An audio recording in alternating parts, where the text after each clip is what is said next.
Hi, all. It was nice spending time together. I hope you're having a good rest of the afternoon or wherever you are in the days from when we met and left each other to when we see each other again. But I'm hopeful you'll watch this sooner than later because it's meant to be a brief recap and look ahead to the week so that if you watch it, you can have a sense of how you might plan your week with regard to the various assignments and things like that. So, first of all, there is no written assignment this week. You have reading and preparation for class, and the web page has specific pointers to reflect on so that when we're in class and I ask certain questions, you've got scribbled down your responses to engage in conversation, as well as anything else that comes to you through the various readings, but nothing that you are to write and nothing that you are to submit.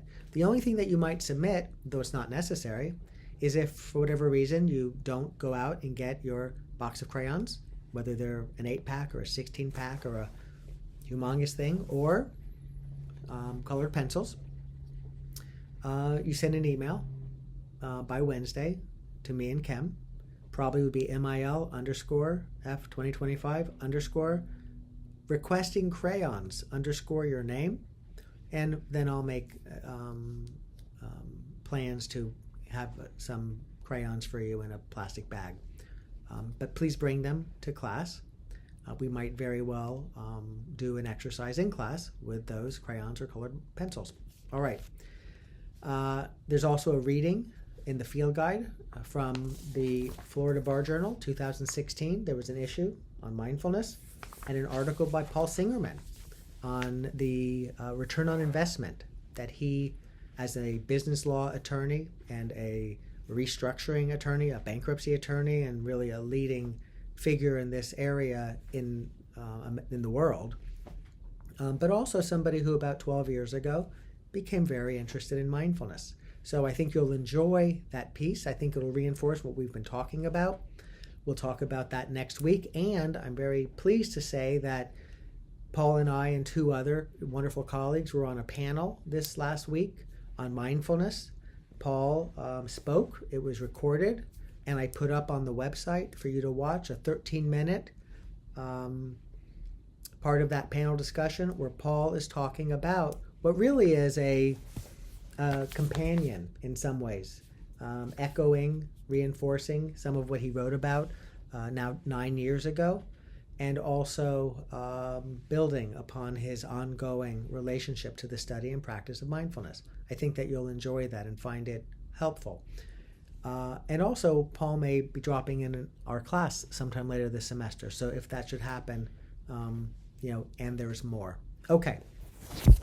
The very last part of class, I said, and here are your mindful space brochures. You got them like this. You're encouraged to fold it. You're encouraged to read it.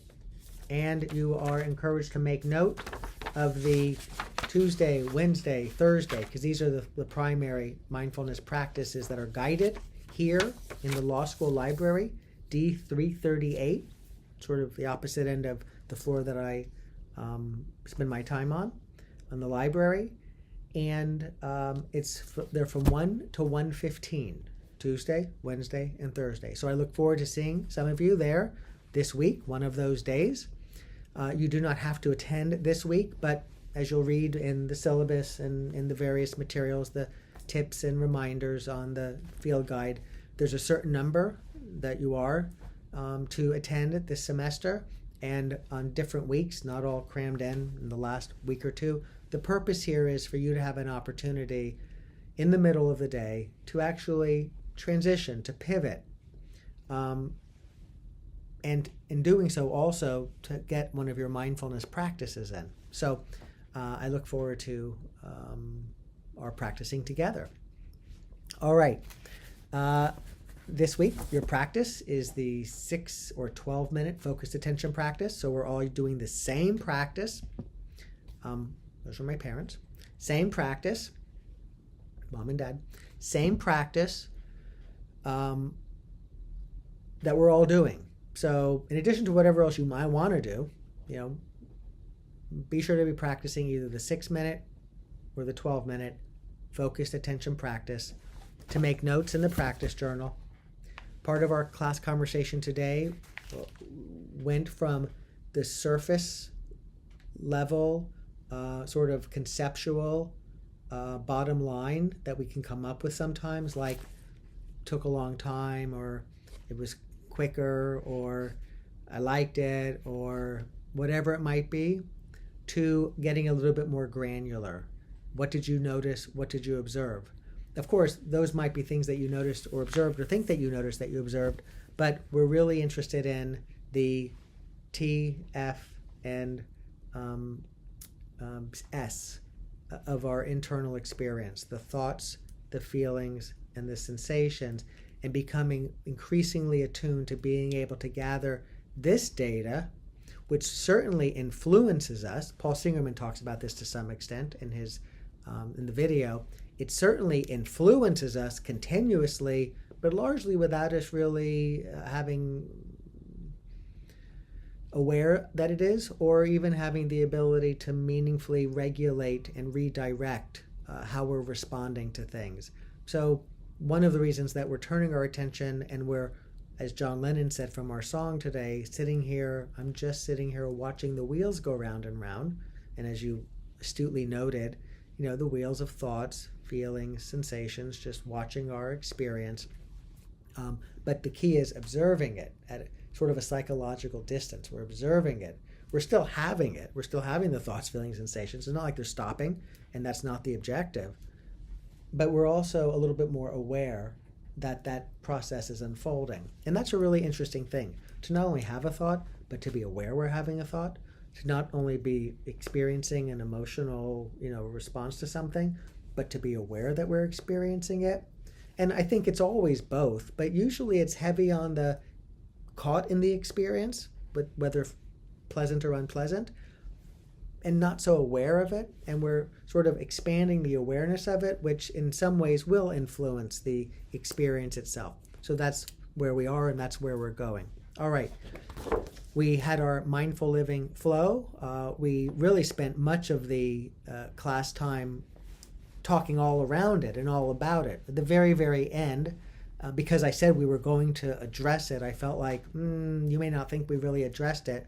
And in some respects, we did, but in other respects, we didn't. So we will continue to. We'll be talking about this, and you'll see this in the book, almost every chapter. But for now, you should have a pretty clear sense that there are mindfulness practices that we're learning, in particular at this moment, the focused attention practice. And there will be these things called settling techniques that we're learning. And you could say for now, taking a slower breath or 3 slower breaths, that would be the relaxation aspect of a settling technique. And importantly, they're different. But if you do a focused attention practice this week because you want to feel more relaxed, then you're following the instructions of a mindfulness practice, but you're really engaging in a settling technique. And that's an important distinction. That's where it can be, we're parsing out that even the same thing, or something we call a mindfulness practice, might actually be serving a different objective. And that's important because if you're doing a settling technique because you want to feel better or calmer or less stressed or whatever that might be, changing your state, as we talked about in class, then I hope it does that. And if it's not doing it, then you should probably find a different settling technique, because that is its primary objective. It may take a little while for some to kick in and for you to figure it out and stuff like that, but sooner or later and reliably, it should be doing that. But a mindfulness practice is a little different. If you're doing a mindfulness practice and you're hoping that those 6 minutes leave you feeling bliss, well, then you're really sort of using it as a settling technique for which it may or may not deliver. But in fact, we are practicing, and I'm not going to say what I could spend 10 minutes saying. In fact, I did another video. It's interesting. This is 20 minutes so far. I'm thinking to myself, am I really going to give them a 20-minute video to watch? I don't know, actually. I might shorten this, in which case you'll never see this. Just a few moments ago that went for like 20 minutes, and I was like, I don't even know if I'm going to use this because it's going on forever. And it's because I spent a lot of time really elaborating on why we are engaging in this. So instead,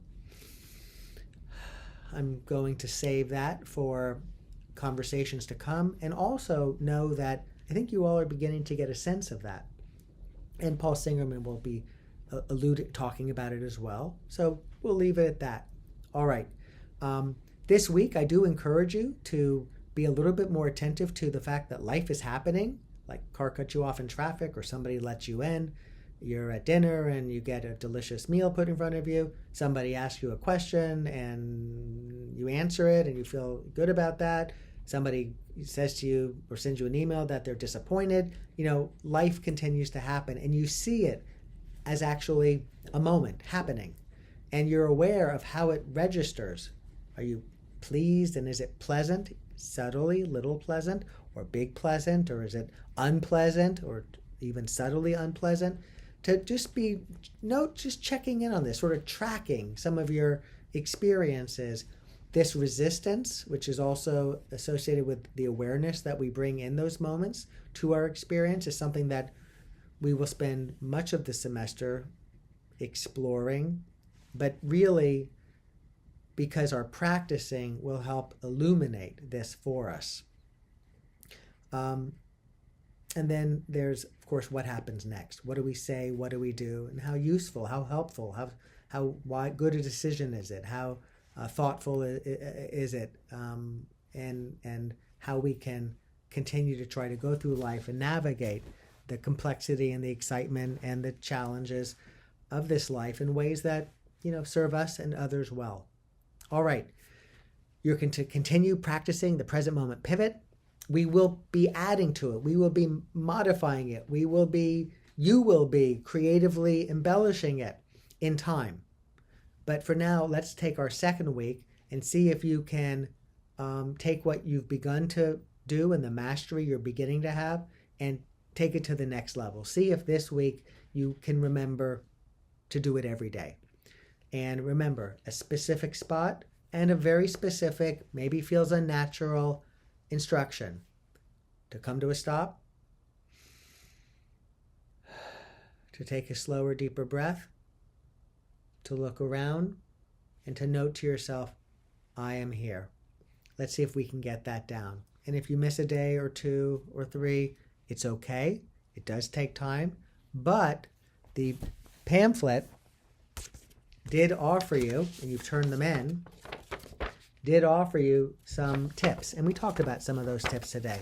But you're smart. You can figure it out. You can come up with a creative way to get it down. I mean, it's asking all of,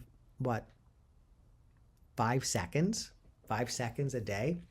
I think we have time for that. I could go on. Okay. So with that, I hope you all have a wonderful week. If you have any questions, please reach out. I look forward to seeing you on Friday.